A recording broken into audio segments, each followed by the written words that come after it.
What's going on, everybody? My name is John. And I am Harry, and welcome to episode 3 of Destination Talk with Paz and Harry. Again, we are coming to you from Chop Studios at 750 Route 34 in Matawan, New Jersey. Today, we are joined in studio by Jason Bentizes. Jason is currently an amateur boxer, training towards his first fight. Jason and I have been training together now for a little over a year, and we will discuss how that has been and the benefits he has seen among many other topics today. Jason, thank you for coming in today, and welcome to Destination Talk. Thank you for having me. So, Jason, boxing, not a sport you hear too many people talking about these days compared to other sports that are out there. So what inspired you to get into the sport of boxing? So I used to play pickup basketball with like an older group of guys, and he had a son that trained boxing, and he would always show me videos of him hitting the bag, hitting the pads, and it was always something that caught my eye. My dad and my grandpa, they were always big boxing fans. Like I always it was kind of always like a little in my life, but I never paid it enough attention. And then he offered me one time, he's like, "Do you want to come to the gym with me and try it out?" I was like, "Yeah, I would love to," because I played basketball. I was always in shape. I was like, "Yeah, let me try a new type of workout." He took me to the gym, and from day one, I felt like family environment, and I fell in love with it. How long have you been doing it? A little over a year, about a year and a half, consistent training. Had a couple setbacks here and there, but probably a year and a half. Where do you train out of? New Brunswick. It's called Gonzalez Boxing and Fitness. But I've trained at numerous gyms. In Elizabeth, there's Bayway. And I've trained at Park Hill in Staten Island. And I've sparred at multiple different gyms in the area, New York and New Jersey. So, how do you stay motivated and focused during training? Because I would imagine the training for boxing is very grueling, could be mentally challenging at times. So, how do you balance that? I mean, for me, the training and the process, that's the best part. I think that you have to enjoy that to be doing a sport like that. And every day is a challenge. It's a lot of repetition. Some days it's boring. Some days you don't feel like doing it. But the feeling that you have after the training and the sweat that you have after the training is this is different. I'm doing something different that not a lot of people are doing, and it's a good feeling. It gives you confidence. Feel good about yourself. Yeah, I would imagine that's it could be very inspiring. It could also be eye-opening too. Getting punched in the face a few times, kind of. Yeah. It clears the senses there once in a while. Yeah. Myself, wrestling, boxing, being very similar. Yeah. Combat sports. What's your weight class? How does your nutrition play a role in your training? Yeah. So I walk around 150, 155. For amateur, you don't want to cut too much weight because you have to weigh in the same day you fight. So I'm looking to compete at 147. I could even compete at 152. I've sparred guys all the way from 135 to 175. So, yeah.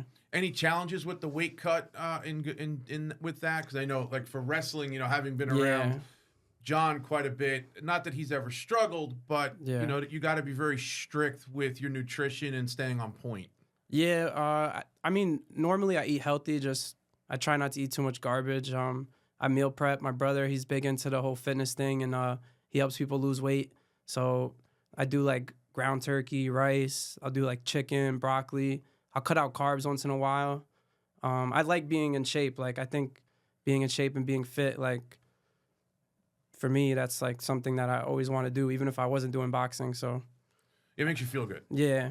Makes you feel good. Yeah. For sure. Look good, feel good, play good. Yeah. Yes. I don't know who said that, but it's a good line. Yeah, it works. It works. Go ahead. So what other sports did you play growing up? Yeah, I played a little bit of everything, but baseball and basketball. As I got older, high school, I just stuck with basketball. I played since I was 5, 6 years old.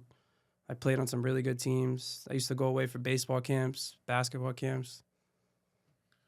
So you had mentioned your brother, your Justin. I've got to know him for a little bit, and he's actually how you and I met. Yeah.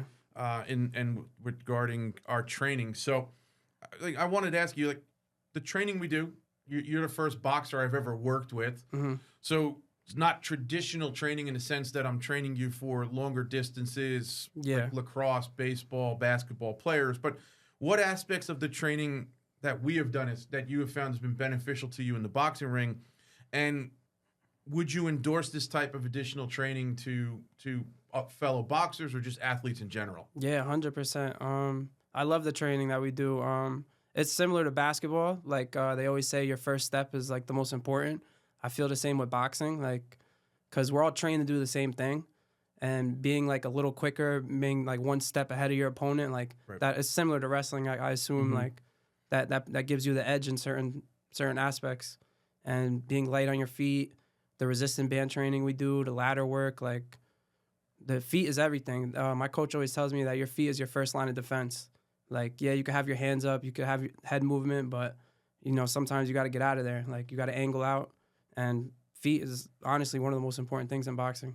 He brought up the ladder. You see, you're not just the only one that does I it. He know, does it too. yeah. Mhm. That the ladder is important. Yeah, the wrestling mat, the boxing ring, they're very similar. So our training is definitely very similar. Yeah, we right call there, it Harry. the square circle. Square circle. We call it 3 to 9. Yeah. So. Yeah, and I, and I pulled off of our training experiences because there are, like both of you have said, there are similarities to both of the sports. You're both having to move forward. You're both having to play defense. Your defense is more so on your feet. You're sprawling, down blocking, so you're not dropping down to your hands and knees in boxing the way you are in wrestling. But I definitely have pulled off of our experiences. You know, what I've come to find out is a lot of the training, regardless of the sport, is very similar. Yeah. You know, it's movement. It's just applying the specific moves to the specific sports. Yeah. What we do. Working on those fast twitch muscles, the first step, like you were saying. Yeah. Same thing for wrestling, that first step off the line, stuff like that. Yeah, and you know, and a lot of plyometrics, a lot of being explosive, because if you can bounce around that ring or bounce around on that mat, that's gonna, you know, make Even it like difficult for your opponent to catch you. Yeah, even the reaction things we do, like with the tennis ball, stuff Tennis like ball that. drill, Yeah. yeah. That's fun. That's one of the fun best ones. It was one of John's favorite things too. I would heave wiffle ball golf balls at him. Yeah. That'd be kind of great. Yeah, we typically have this rule that if he gets a finger on it, it's okay. Like he's just got to have to touch it. Never mind catching it. If he just touches it, it works. But he always reminds me of it because he's very horrible at catching. I can't catch. No, He can't catch. Can you talk a little about, you know, the physical toll that boxing takes on your body? How do you maintain your health and recovery and all that, little bit of all that? Yeah. So the physical toll, honestly, like, yeah, you're gonna be sore. There's days where you might have took like a little beating, you feel it in your ribs, might feel it in your head a little bit. But I think boxing is more like a mental toll because it's so like a lot of repetition.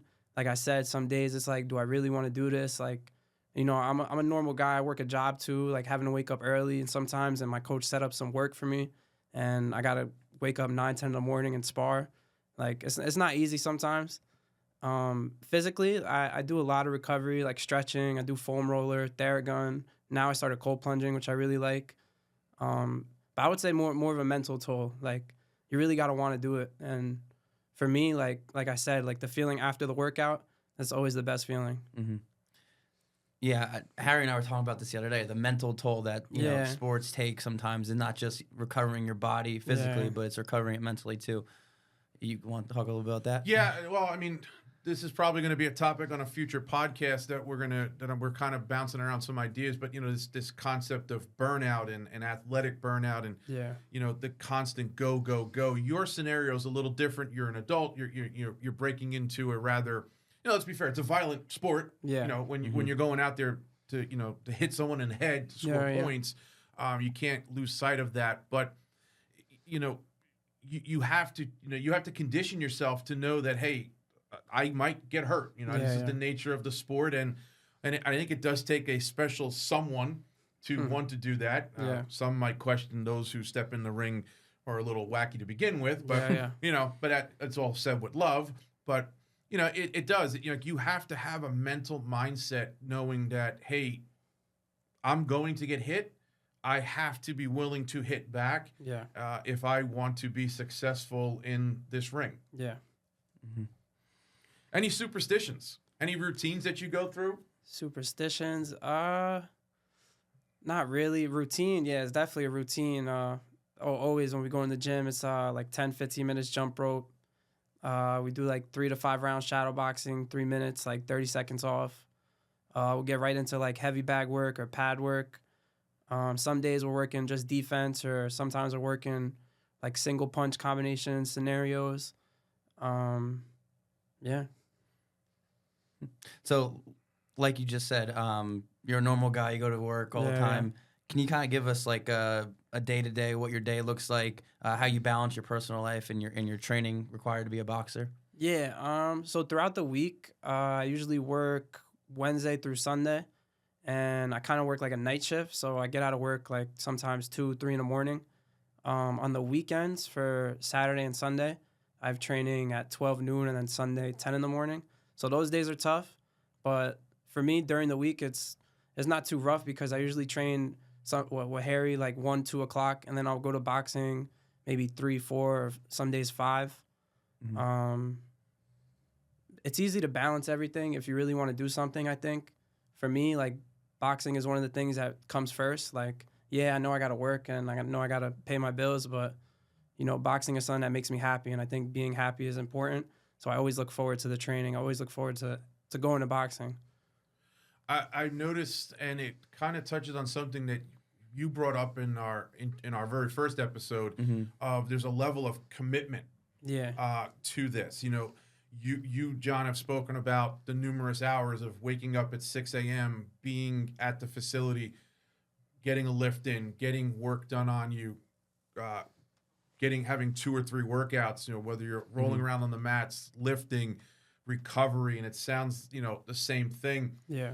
The slight difference is that you're not technically working per se because you're still a student, whereas in Jay's case, he is working. He has to work to pay his bills, but he's chasing a dream, and I think committed to, and that commitment to your craft is very, very important. Yeah.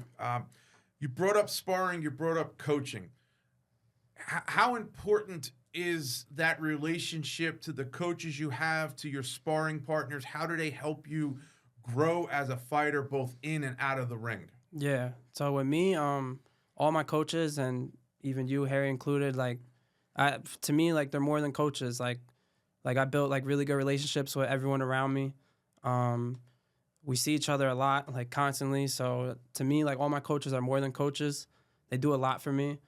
In a sport like boxing, like, they're teaching me an art. Like, it's not just teaching me boxing. It's not just teaching me fighting. Like, it's teaching me how to defend myself. It's teaching me how to be confident in certain situations. And it's like being comfortable in your own skin. Like, I'm able to walk around, like, not cocky or nothing, but like my head high, just knowing that, like, if something were to happen, like, I know I could defend myself. Yeah, I think that's very true about anyone who's in the martial arts or anything like that. It's not something that you're flaunting, but God forbid if you ever need it, you have that in your back pocket. I'm sure the same for wrestling too. Yeah, being comfortable while being uncomfortable. You could just take someone down at any moment. Yeah, especially with his jiu-jitsu and judo background as well. He's got all 3 going for him. I gotta learn some boxing and I got Muay you, Thai man. and all that. Don't worry. For you, if you're a wrestler, you ready to do it? That's half of it. Just having the gas tank to be able to do a sport like this, you could easily do it. And then as far as sparring partners, so the sparring partners, like in your gym, like your teammates, like that you have, those are like very important, because when you go to these other gyms and your coach sets up work for you, it's almost like a fight. Like, you're in there with somebody that you don't know, and it's usually because you're preparing for a fight or that person's preparing for a fight. So we call it like, that's like full go. So that's basically a fight. Like, it's hostile in those environments. So the sparring partners you have in your gym are important, because that's when you're working on like drills. I'm sure you do it with your teammates. Like we'll do like jab only sparring, or one person will be on offense, one person on defense, and that gives you like the looks and the scenarios that you need to be able to be confident when you go to these other gyms or when you're getting ready to compete. I think in both of your sports respectively, you're only going to be as good as the people you're working with. Yeah, correct. You can work as hard as you want. You can do all the extra the grunt work, the video work, all that stuff.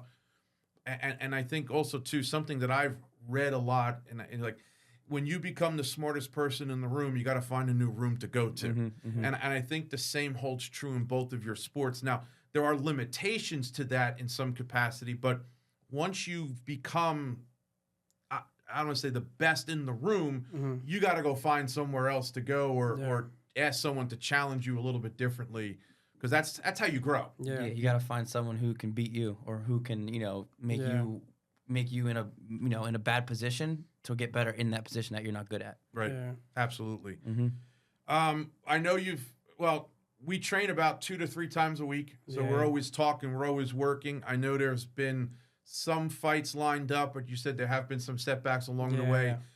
Is that first fight on the horizon? Is it coming up anytime soon? It's definitely coming. My coach, he's trying to match me up now. So with amateur boxing, it works with I registered through USA Boxing, so I have my what's called a pass book, and I give that to my coach, and he puts me on a website, Match My Boxer, and that's how it'll get lined up. And you get lined up based on like your skill set almost. So my first fight, it'll be against someone that's either having their first fight or only has 1 or 2 fights, and we go from there. And you also have to be ready on a moment's notice. Because you could technically get a phone call today that says, hey, you know what, next Wednesday night, you're fighting. Yeah. So can you speak to that mental side of it? Because I think that also has to be challenging to some degree also, because you have to make sure you're near or close to your weight. Yeah. He knows when he's wrestling. Like, there's no phone call coming tonight saying, hey, I just set up a duel tomorrow. You got to make weight. Yeah. You might get that phone call today, and in 48 hours, you got to step in the ring. So how do you stay prepared for that? I mean, I think it's with any sport that you're doing year round. You always want to stay ready so you don't have to get ready. I think, always being in shape, always having your weight in check or being close to that weight that you plan to compete at, that's important. It also depends how serious you take your sport. Like, if you're goofing around or you're not really taking the training serious, then you know what's coming. Like, I got to stay consistent with everything I do, whether that's running, training, sparring, boxing. Like, I know what I have to do to be successful in this sport. So I just got to keep at it. It's that always ready mentality. Yeah. Always ready. Yeah, and it's challenging. Yeah. Because you're always you got to enjoy ready it. to go. Yeah, you got to enjoy it. Like, I love going on runs. Like, for me, that's like my therapy. Like, yeah, it's definitely peaceful. I love I hate running. I wasn't a fan of it either, but it works. Yeah. It's tough, but it's part of it. It's fun. A thought that kind of comes to my brain, Coach Goodell, our coach at Rutgers, he always talks about, the next man up, always being ready. The guys who aren't in the starting lineup, they're always close to weight, always ready to go. God forbid someone gets hurt. God forbid something happens.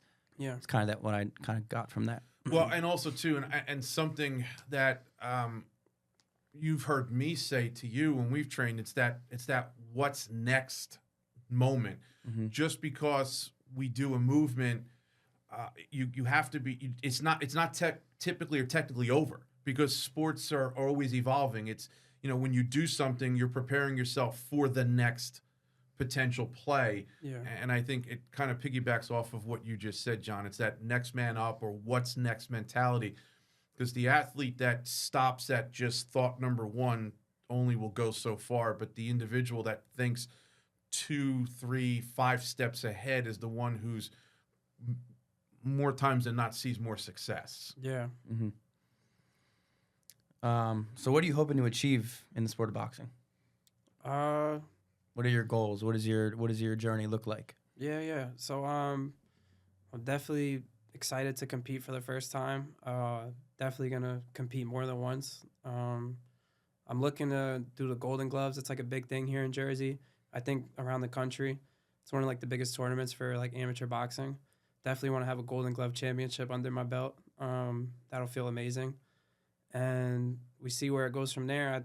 Right now, my coaches are asking me to help out with coaching the younger kids, and even my friends. Like, they see I do it, they want to try it out. Like, it's a different kind of sport because, like I said, like, you're teaching someone how to defend themselves. So it's not like basketball. Like, you're teaching someone how to shoot a ball. Like, you're not gonna shoot a ball. Like, you know what I mean? Like, there's always situations where you kind of got to protect yourself or defend yourself. Like, you got a family, you got, people that you feel like you got to protect, and I think it's an essential skill. I think everybody should train a certain aspect of combat, whether it's wrestling, boxing, mixed martial arts. Like, you don't have to compete, but I think that you want to have some type of confidence that if something happens, I know I can protect myself. Well, it's a great form of exercise, too. Yeah, it's a great workout, too. It's a great workout. and I think also your sport, wrestling, it's that one-on-one mentality. It's you versus your opponent. wrestling has a team element to it, but at the end of the day, it's you versus your opponent. If you win, you feel great. If you lose, you don't. If your team wins and you lose, it's sort of like one of those bittersweet feelings. Mm-hmm. But in your case, it's your career is based on wins and losses. So you either win the fight or you don't. Yeah. And for the most part. And no one's coming to help you either. That's why No. the one-on-one sports are great. Football, baseball, all that stuff. Someone can come help you on third down or whatever. Exactly, but here it's just you and the guy across from you. The team sport. I played baseball, and as a pitcher, even though it's a one-on-one battle with you and the hitter, but once the hitter hits the ball, you got to depend on the guys behind you to make a play. So unless I'm striking everyone out, which wasn't something I always did, most of the time, but not all the time. When I was playing, you had help. And these sports are very much that one-on-one, success or fail, and whether it's fair or not, that's just the way the sport is played. And it brings a different mentality too. I feel like just from the one-on-one sports compared to the other ones. Yeah. So I want to bring up a separate topic here from our training. I know you have a love of dogs, and at least one that I know has competed. You can correct me if I'm wrong there, but can you tell us a little bit about the dogs, the shows? What got you into that?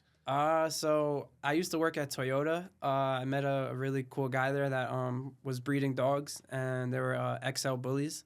So it's like the bigger kind of American bulldog.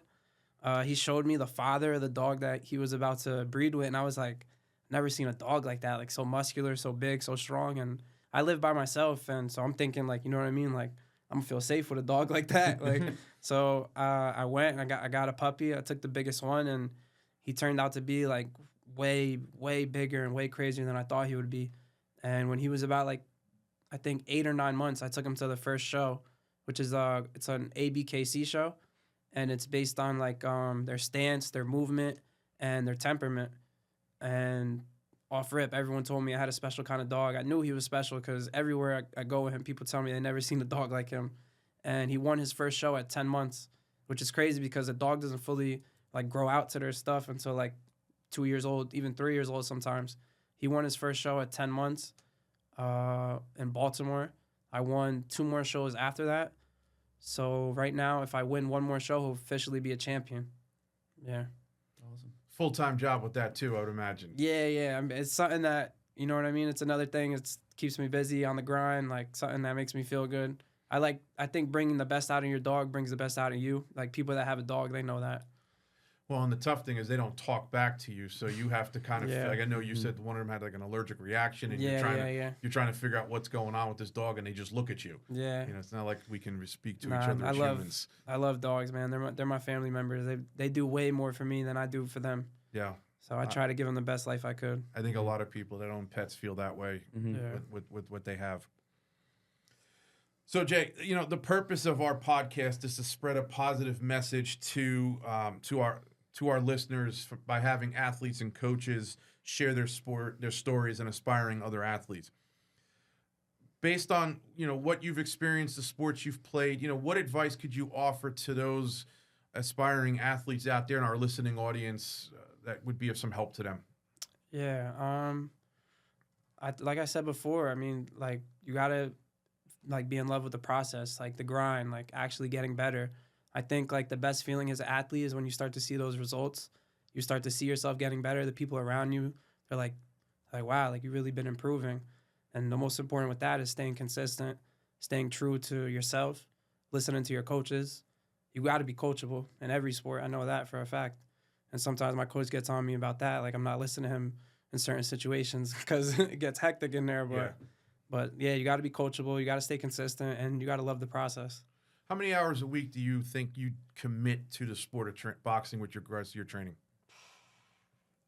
So as a whole, like if you're looking at the whole package, how many hours are you giving to that sport? To be honest, I only take maybe 2 days off of the week, and because I have to run and do stuff like that, most of the times I'm working out twice a day, even the days with you. Right. Like so, probably like at least 2 sessions. Sometimes 1 hour, 3 hours. Sometimes 1 hour, 1 hour.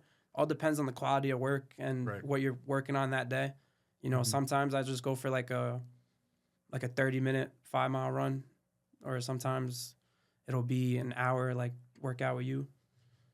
It's always different, but I think staying true to what you know works for you and what keeps you in shape, that's important. So it's definitely more than once a day, I could tell you that. So Yeah, I would say the commitment to training is important. yeah. And if you're not going to be successful if you're only putting in a half an hour a day. Yeah, and I'm sure it's the same with wrestling. Like when you're with your coaches and working on your stuff, like that's your skill training. You still have to do everything else to be the best athlete. You got to do your strength and conditioning. Like I don't lift like weights like that a lot anymore, but I do a lot of strength training, pull-ups, push-ups, dips. Like I still got to do all that stuff, and I can't squeeze that in with my boxing skill work. Like when I go to the boxing gym, it's for boxing. Like yeah, we have days where we're doing stuff like that, but I know for a fact, like my coach, he expects me to do that on my own. You know what I mean? We can't always just go there and do like weights or running and stuff. Like sometimes we only have a 2-hour window, so it got to be solid skill training. It has to be specific training. You got to get the most out of it because you're not there to waste time. Yeah, and that's why I stuck with you because it gives me that like, all right, I'm gonna commit to this for this hour, like. And it's helped me tremendously. And then you got the recovery and the nutrition on top of that. Yeah. I mean, that's an all day kind of thing. So you're training, you're recovering, you're getting your nutrition in, everything like that. So it's a full day process, and you go to work on top of that, and your dog. You got a busy life there. Yeah, I forgot to mention the most important recovery definitely sleep. Gotta get a good night of sleep. Yeah, I think that's a very important aspect of anything that we do as human beings. It's something that we take for granted because we think we can get by with less and less, but in reality, we're hurting ourselves if we're not getting more of it. Gotta get a good night of sleep. No, sleep is number one recovery. You definitely do. Well, Jay, we want to thank you for taking the time in your day and out of your training to be here to speak with us. And we wish you the best as you go through this process. And please keep us informed as to when that first fight is. We want to be able to share that with our listeners so that they can get out there and cheer you on, and certainly let me know so I can be there for you at the same time. But that's a wrap for episode 3 of Destination Talk with Paz and Harry. We look forward to seeing you again soon. Thanks, guys.